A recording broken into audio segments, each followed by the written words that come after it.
Hey folks, and welcome to Greg's Golf Shack. I've got a video for you that could change your game forever. I want to propose a potential cure for the majority of swing flaws experienced by us amateur golfers. All right, the quick and short version of the issue and the fix. One of the fundamental elements of the golf swing is that the lower body should initiate our downswing.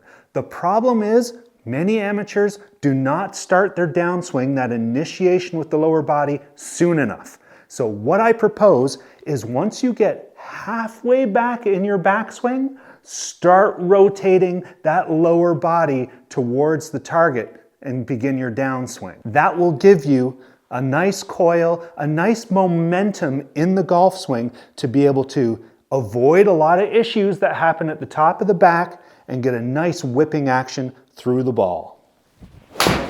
Now, if that's all you wanted, there's the goods. Thanks for watching.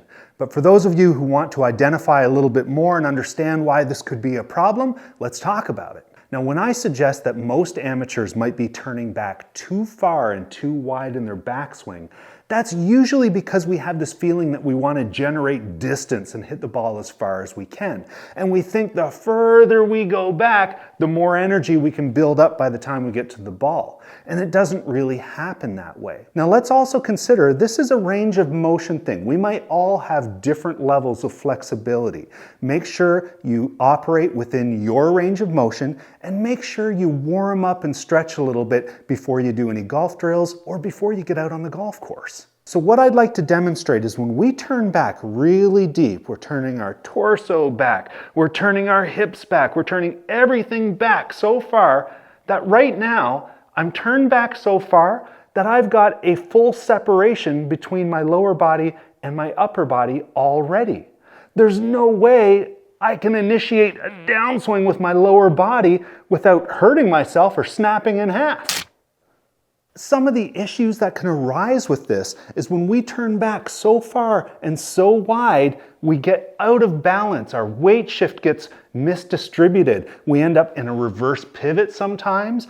I actually struggle sometimes with an overswing, meaning the shaft of the club gets beyond the optimal top position for me, for my individual swing.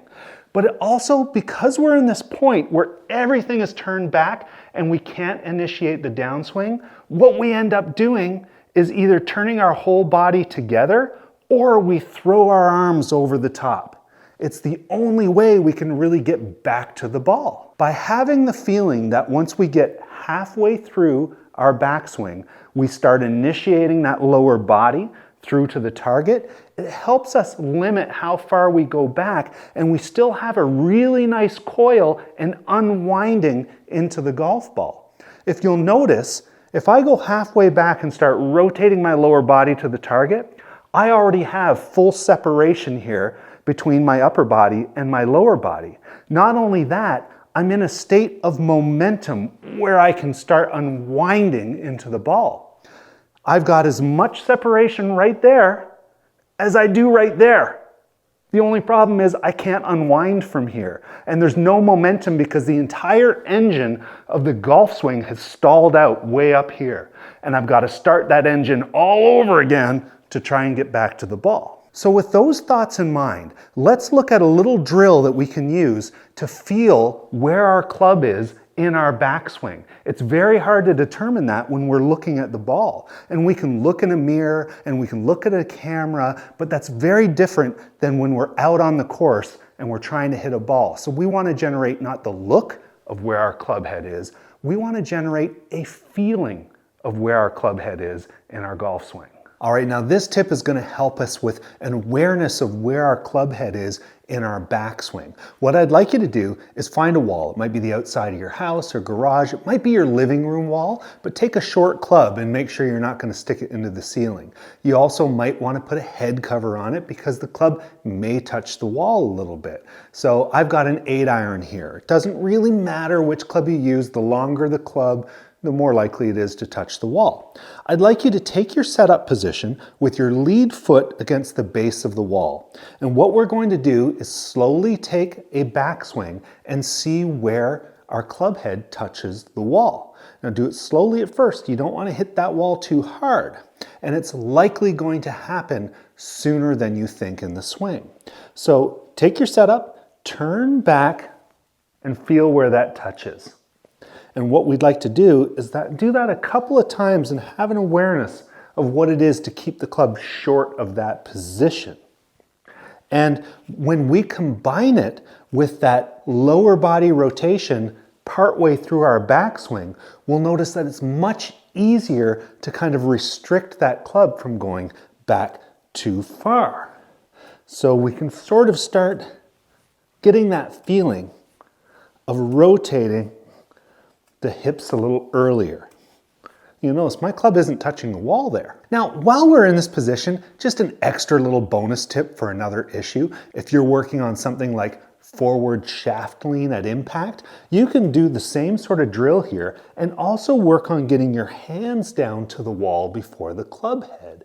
This isn't necessarily the best impact position, but it'll help you generate the feeling of what it is to get the hands ahead of the club.